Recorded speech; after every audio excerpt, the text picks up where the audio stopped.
Okay, today we're working with our rules of exponents. And an important rule of exponent is any variable, anything raised to the 0 power always equals 1. Always equals 1. Okay, so we're going to be working with that rule quite a bit right now.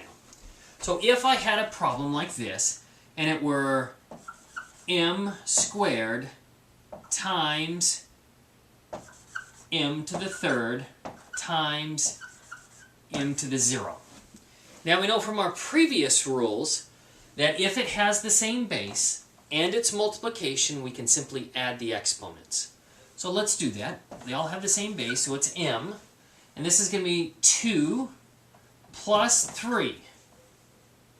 Now this one has a 0, and I can just add that on. That doesn't change anything there.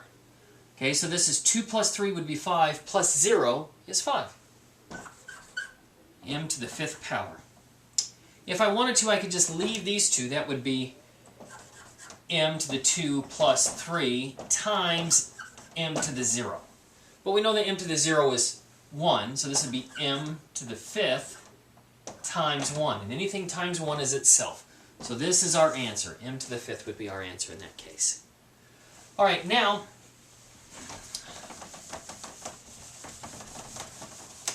let's try one more, just a little bit more complicated than that one. And if we go 3x squared y, whoops, it should be a square, y to the 5th times 2x to the 0 y times 4x to the 6th. Okay, now all these have coefficients, and this is multiplication, so we're going to multiply all of our coefficients. This is 3 times 2, which is 6, times 4 would give me 24. I know that my coefficient on this one is going to be 24. Then I take all the ones with the same base, and I just simply add their exponents, because we've got multiplication here.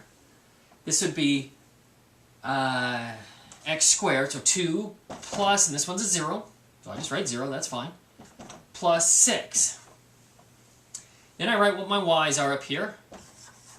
Y, and this is to the 5th, and this is also multiplication. So remember on this one, if there is no exponent listed, it's implied that the exponent is 1. So this would be 5 plus 1. All right, now I simplify this further. This would be 24. Let's try that just a little bit better. A little bit neater anyway.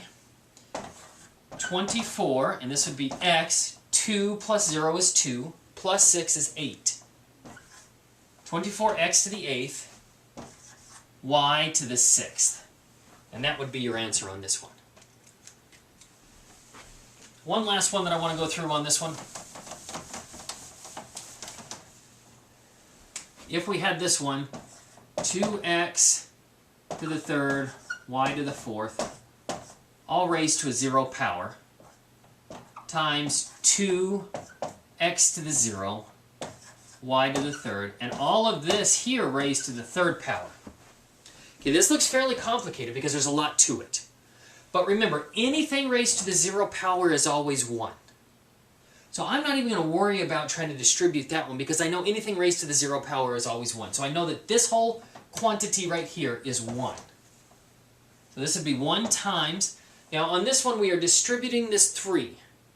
We're distributing it to the 2. That would be 2 cubed. And I encourage you to write that step down. Don't try to do that in your head. Just write it down for now. X to the 0, and we know that through our multiplication properties of exponents, we know that 0 times, we would multiply these two together. 0 times 3. I'm just going to write that down. And the last one is y, 3 times 3. Okay, so 1 times anything is whatever this the other thing is. I'm not even going to worry about that 1 at this point.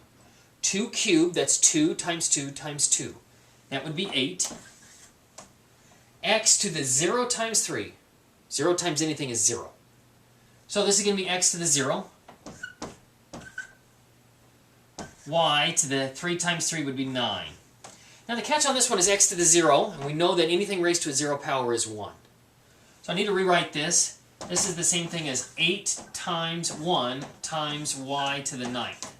Well, we can simplify this one a little bit further. Let me write that 9 a little bit clearer.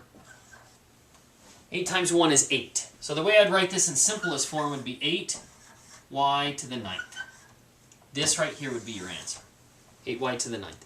And it sounds fairly complicated, but this one here, just remember, anything raised to a 0 power always equals 1.